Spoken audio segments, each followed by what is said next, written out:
L'industrie de l'IA et du code vous ment et je pense qu'il faut qu'on en parle. Je pense qu'aujourd'hui on va faire une vidéo un petit peu différente. On va discuter ensemble, je vais vous montrer un petit peu des choses dans mon quotidien de dev, des exemples de ce que je vois, des trucs pour mettre de l'eau dans votre vin et pouvoir avoir plusieurs points de vue là-dessus. Voilà, j'ai pas la prétention de dire que je détiens la vérité sur le sujet, mais j'aimerais que cette vidéo elle serve un petit peu comment dire, de points de discussion, donc j'aimerais vraiment discuter avec vous dans les commentaires, parce que pour moi, aujourd'hui, l'industrie du dev va assez mal, elle est devenue très très anxiogène, et je pense qu'on entend un peu tout et n'importe quoi, et d'un côté on nous ment, d'un côté il y a des choses qui sont très vraies et qui font assez peur, et de l'autre, voilà, et de l'autre c'est vraiment n'importe quoi. Donc je vais commencer par dire qui je suis et comment, enfin, pourquoi est-ce que je parle de ça. Moi, je suis développeur depuis quelque chose comme, ça doit faire 8-9 ans, un truc comme ça. Je compte pas les études, je compte l'alternance, mais pas les études, bref, on s'en fout un petit peu.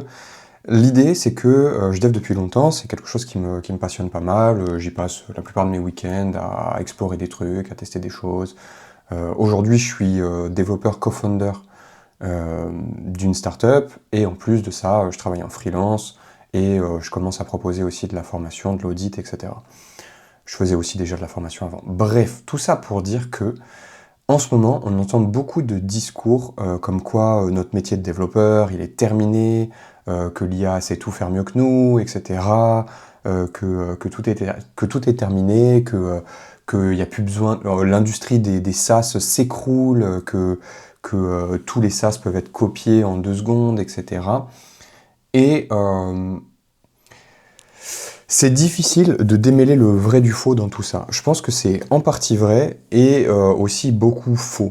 Parce que le développement web, ça n'a jamais été que d'écrire le code pour faire un truc. Le développement web, c'est aussi beaucoup de la maintenance. Et d'ailleurs, GraphiCart, il a fait une vidéo il n'y a pas longtemps là-dessus, où il discutait un peu de l'impact de l'IA dans son job, etc.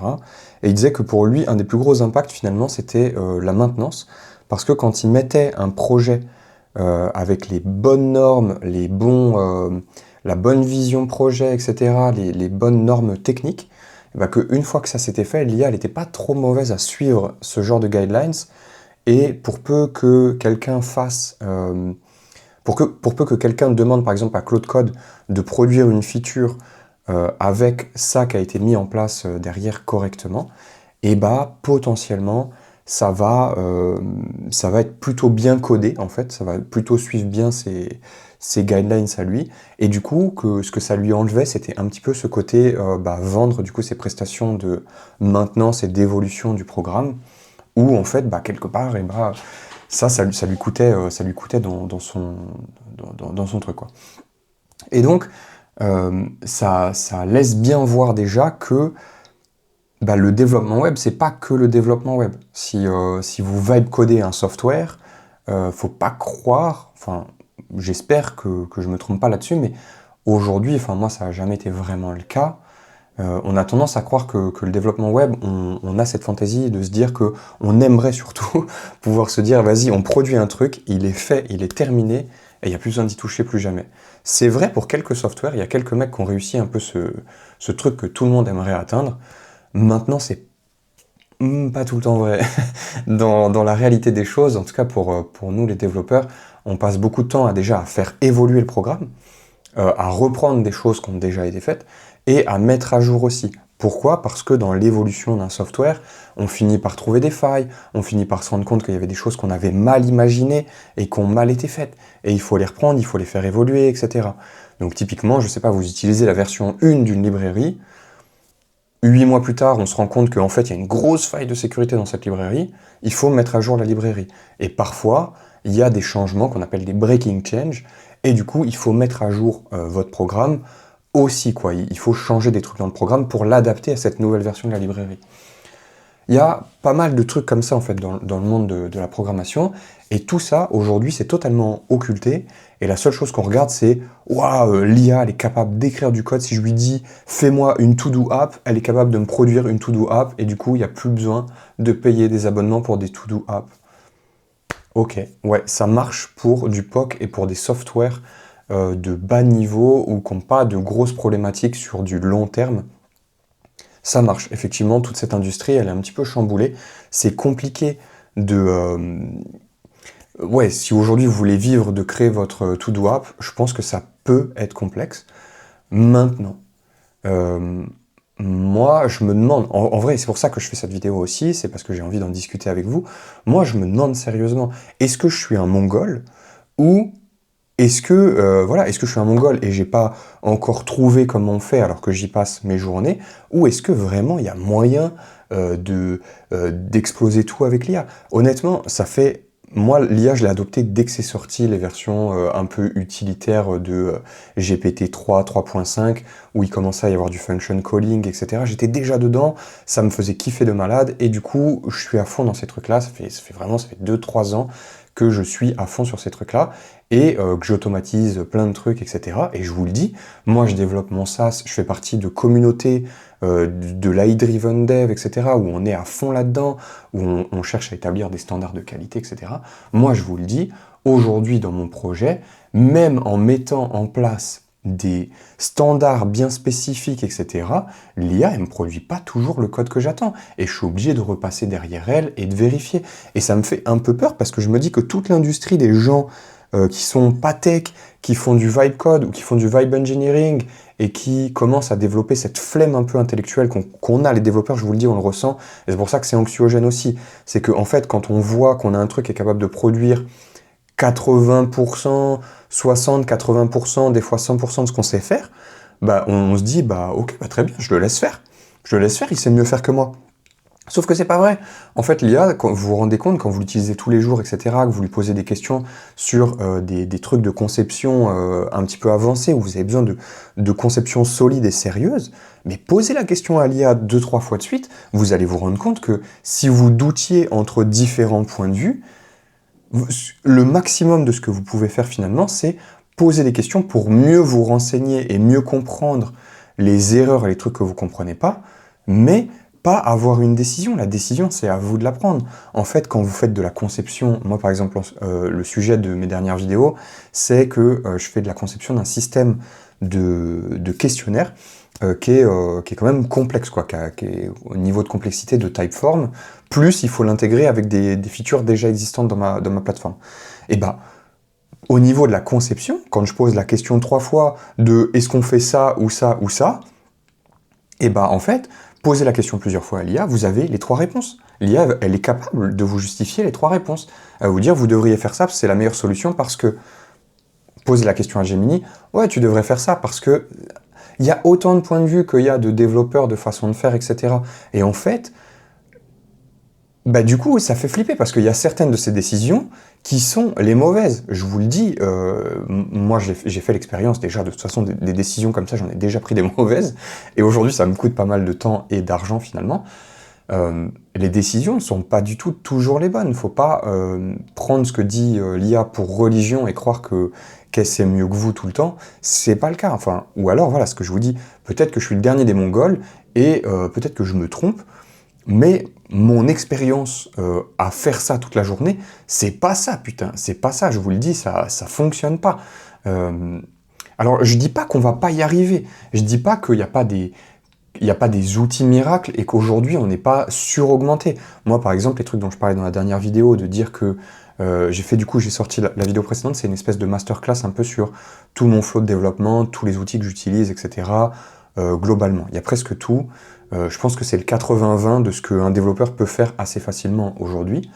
Et, et comment dire, et voilà, même en faisant ça, bah ouais, on est très augmenté en termes de vitesse, en termes de production, etc. Mais je vous le dis, l'IA a fait des erreurs. Alors aujourd'hui, c'est clair, par exemple, pour construire mon système de questionnaire, pour pouvoir prototyper et tester mes idées, et bah ça, je vais le faire en mode vibe engineer. Je vais orienter l'IA sur ce que je veux techniquement. On va parler, faire un PRD, faire un brainstorm, etc. et bien réfléchir à ce qu'on veut implémenter.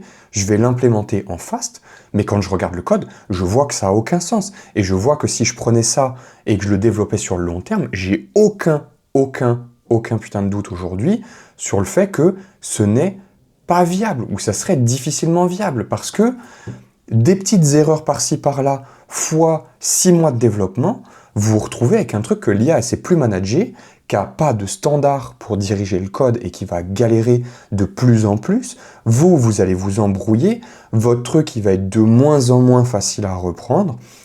Donc voilà, pour moi, il y a un peu cette espèce de double pari qui est de dire, c'est soit on se dit, ok, on se permet de faire du code de merde parce qu'on estime que les IA, dans 1 an, 2 ans, elles sont capables de prendre cette grosse merde et de la nettoyer et d'en faire un truc très clean, très carré, soit pas. Mais aujourd'hui, mon avis, c'est plutôt que moyen quand même.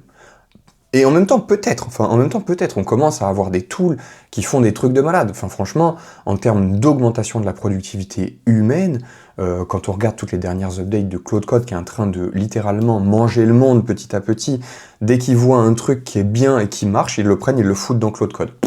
Facile. Franchement, c'est un peu abusé d'ailleurs comme stratégie, je trouve. Enfin, quand tu regardes comment Anthropic évolue, etc., franchement, on n'est pas loin de... Et en plus, quand ils se plaignent derrière que les autres, que les Chinois, etc., qui font leur modèle, ils copient ce qu'ils ont fait alors qu'ils ont siphonné tout le web, ça me fait doucement rigoler. Enfin bref, tout ça pour dire que aujourd'hui, ce que je voulais partager avec vous, c'est un peu déjà cet avis. Je voudrais en discuter avec les gens de la communauté dev et avec les gens de la communauté tech de manière globale, parce que ouais, franchement, c'est devenu anxiogène. Tous les devs, je sais qu'on est beaucoup à en parler, on en parle souvent. Je vois des mecs qui en parlent et qui véhiculent des idées qui me plaisent pas forcément, des fois. Et je suis ouvert au débat et je vais débattre avec eux, par exemple là dans les commentaires de DevArt. Je suis retourné voir une de ses vidéos. Il dit c'est fini, plus personne ne paiera pour ton SaaS. Et il dit qu'en gros, ils ont vibe codé un SaaS qu'ils utilisaient dans leur entreprise en 2 semaines et que du coup, ils n'ont plus besoin de cet abonnement. Ok, je suis pas du tout d'accord avec ce point de vue en fait. Enfin, oui, c'est génial qu'on puisse faire ça. Oui, jamais on l'aurait fait avant. Maintenant, je suis désolé, si tu poses le calcul sur le papier, un dev de son calibre, il coûte grossièrement 800 € de TJM par jour. Tu fais ça fois 2 semaines, mais c'est 10K €. Ça a coûté 10K € de refaire le software. C'est pas tout le monde qui peut se le permettre. Oui, avant, c'était clairement hors d'atteinte, mais c'est déjà pas tout le monde qui peut se le permettre. Et au-delà de ça, ce qu'il dit dans la vidéo, c'est que le machin, il marche et qu'il y a quand même pas mal de trucs qui fonctionnent pas, il y a des trucs qui fonctionnent pas en fait. Et du coup, je suis content de voir des mecs qui en discutent, qui disent, bah voilà, Head of Engineering ici, ça fait 25 devs, alors je sais pas si 25 ans de dev ou il manage 25, je pense qu'il manage 25 devs, et il dit, bah voilà, je confirme pour les petits SaaS type Typefully, on en recode déjà certains en interne, mais attention à ne pas généraliser ça à tout le B2B. Et le problème, c'est que, pour moi, aujourd'hui, l'industrie, elle a vraiment envie de croire à ce rêve que ça y est, qu'on on a le niveau de Jarvis et que on peut absolument discuter avec l'IA, lui dire vas-y, recode-moi Twitter, recode-moi machin. Mais c'est pas que ça, enfin. Est-ce que vous vous rendez compte de ce que c'est, par exemple, Twitter? Oui, faire un truc où on peut échanger des tweets, un SaaS où on peut échanger des tweets, c'est ultra simple sur le papier, enfin c'est pas trop dur, l'IA peut vous le faire assez facilement et j'imagine avoir un code de qualité quand même assez correct. Maintenant, je vous le dis, aujourd'hui, la complexité d'un SaaS comme Twitter, elle réside beaucoup plus dans l'architecture, dans gérer des flots de personnes qui sont à des tailles où peu de SaaS sont capables de gérer ça. J'ai un trou de mémoire sur le mot, mais en gros, gérer l'affluence de gens, c'est un métier. C'est un métier dans le dev. C'est de l'ops, c'est gérer des serveurs, gérer de la redondance, tout ça. Oui, ça marche pour un tout petit SaaS. Vous pouvez dire l'IA de vibe coder le truc et elle vous fera un truc correct. Mais faire tourner un SaaS, faire tourner un business de SaaS, le faire exister le software, etc., faire la maintenance, faire les évolutions techniques, c'est un autre métier, c'est un autre débat. Ça prend du temps, etc. Et aujourd'hui, il y a... alors j'ai trouvé cette chaîne-là aussi. Lui, il fait des très bonnes vidéos récemment, je trouve. J'ai pas tout regardé encore, mais il parle de... la chaîne s'appelle Modern Software Engineering. et il regarde des études un petit peu, il va creuser un petit peu plus le truc pour voir ce qui change vraiment. Est-ce que, comment dire, est-ce qu'on prend bien en compte tout? Et en fait, voilà, un des derniers trucs qu'il disait, c'était ça. C'est, est-ce qu'on prend bien en compte tout, ou est-ce que, en fait, on est en train de s'affoler et de prendre en compte juste l'écriture de code? Aujourd'hui, oui, l'écriture de code, moi en tant que dev, j'écris quasiment plus de code. Je prompte pour écrire du code. Maintenant, est-ce que en promptant une seule fois, ça fonctionne? La plupart du temps, non. Je suis obligé de reprompter, de redemander des trucs, de lui dire ça va pas, change-le. Regarde, ici, on va se retrouver à faire 200 ou 300 requêtes alors qu'on devrait en faire une ou deux. Il y a plein de trucs comme ça qui vont pas. Et si je les laisse dégénérer sur le long terme, ça fait grave de la merde. Et le problème, c'est que on a plein de trucs comme ça, des projets un peu monstrueux qui arrivent et qui viennent convaincre l'industrie, en faisant de la merde, que c'est possible. Par exemple, récemment, on a eu OpenClaw. OpenClaw, je sais plus les autres noms, on s'en fout. Tout ça, c'est une vaste blague. Aujourd'hui, ça crée énormément de problèmes. Oui, sur le papier, l'idée est hyper intéressante. Oui, on va arriver à ce genre d'outils assez correct, etc. Aujourd'hui, est-ce que c'est au point? Est-ce que vous pouvez vous permettre de le lancer comme ça, de lui donner tout? Je voulais faire une vidéo là-dessus, je l'ai pas fait parce que j'avais pas envie d'alimenter un peu tout ce buzz et j'ai pas eu envie de surfer sur ce buzz, mais moi, ce truc, ça me fait chier. Il y a pas mal de gens qui en parlent, il y a des vidéos très intéressantes sur le sujet, de mecs qui expliquent que c'est du délire. Enfin, pourquoi est-ce qu'aujourd'hui, si demain un étranger venait vous voir et vous disait vas-y, je manage tout ce que tu veux pour toi, donne-moi juste ta CB, l'accès à tes mails, etc. et je fais tout, t'inquiète. Est-ce que tu le ferais? Non, pas du tout. Et pourtant, il y a plein de gens, c'est ce qu'ils font. Ils branchent, ils ouvrent un VPS, ils mettent OpenClaw dessus, et vas-y, que je te file ma CB, mes trucs, achète mes trucs. D'ailleurs, c'est très marrant, là, je viens de voir un post tourner, et je crois qu'il y a Primagen qui en parlait aussi.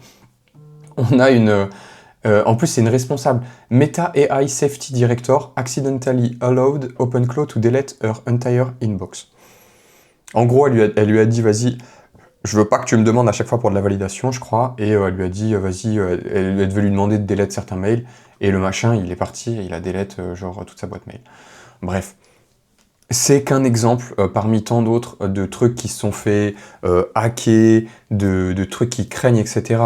Et les gens veulent regarder que le « Waouh, vous avez vu, c'est dingue, il y a cet outil qui peut faire tout maintenant, j'envoie un agent, je me lève le matin, il a travaillé pour moi la nuit, etc. » Ouais, putain, je suis pas sûr d'avoir envie de le laisser travailler pour moi la nuit actuellement. Enfin, moi, j'ai pas envie de lui laisser répondre à mes mails la nuit et de me lever le matin pour me rendre compte qu'en fait, il a envoyé des mails de fou à des gens...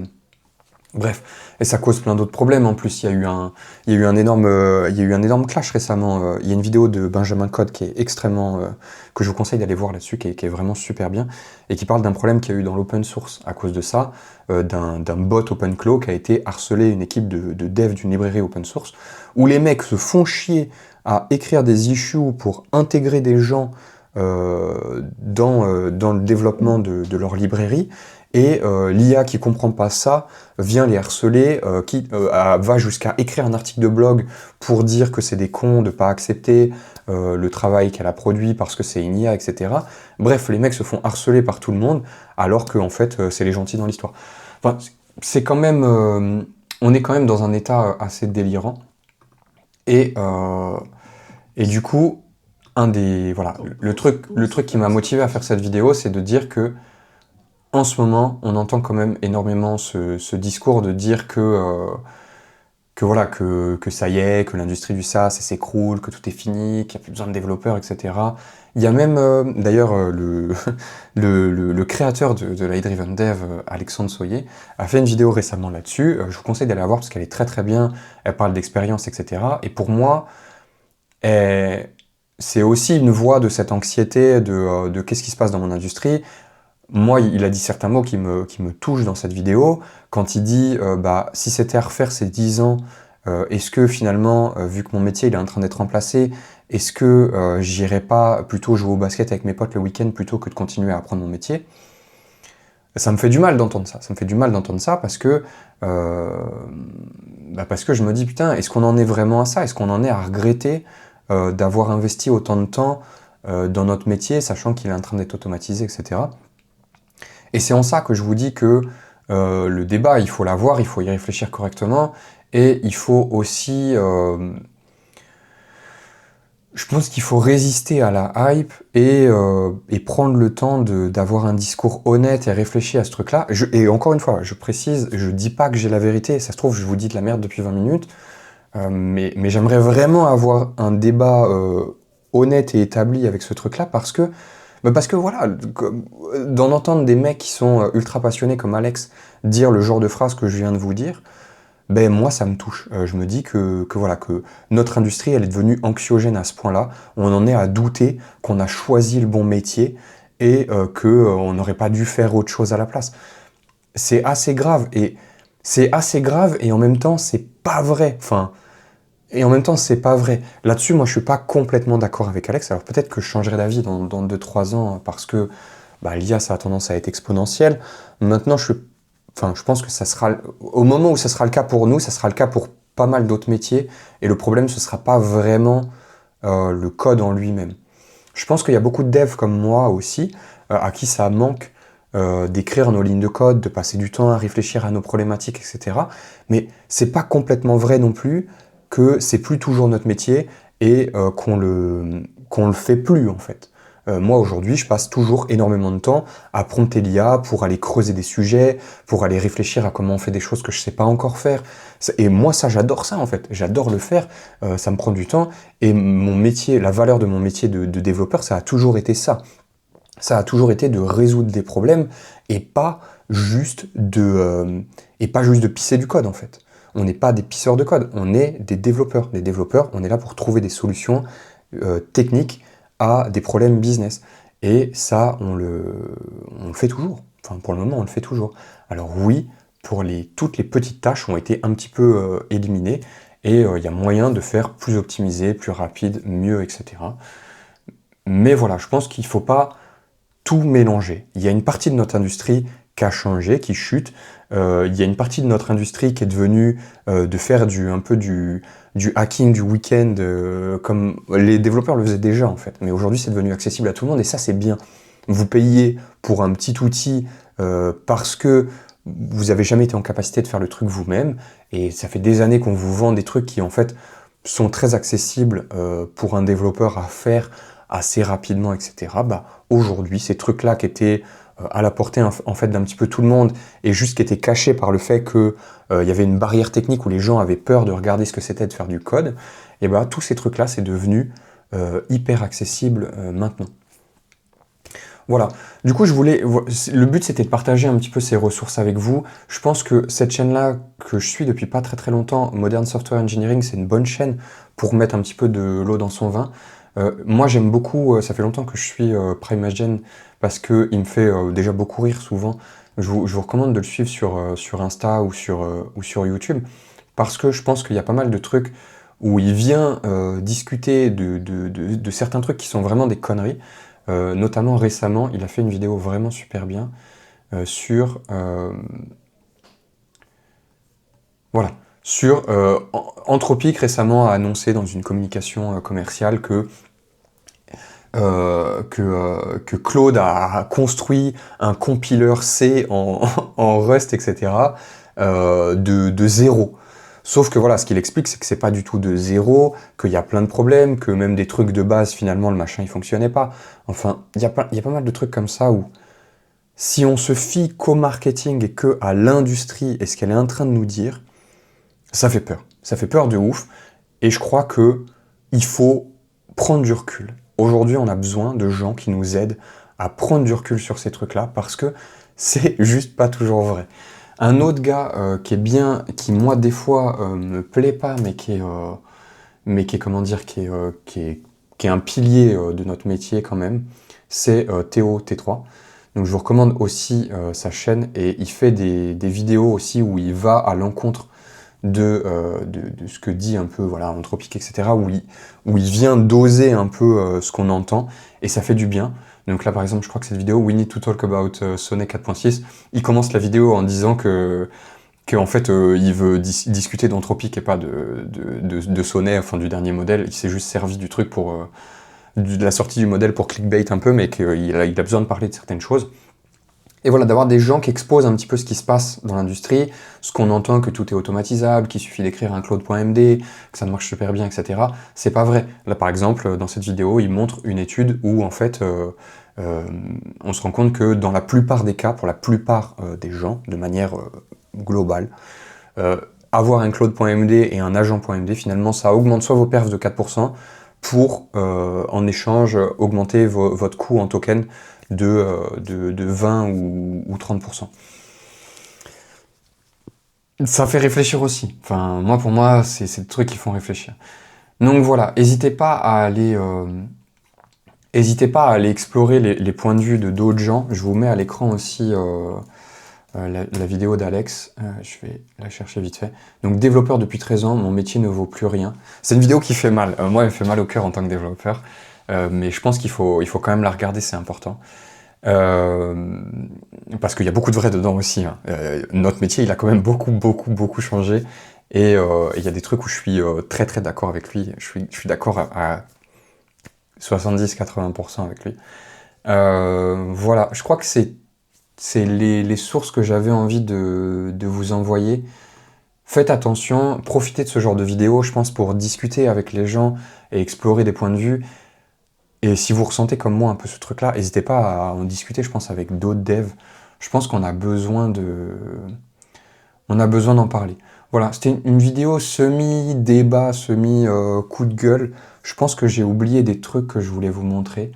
Je vais réfléchir 2 secondes avant de clôturer cette vidéo. Je couperai au montage.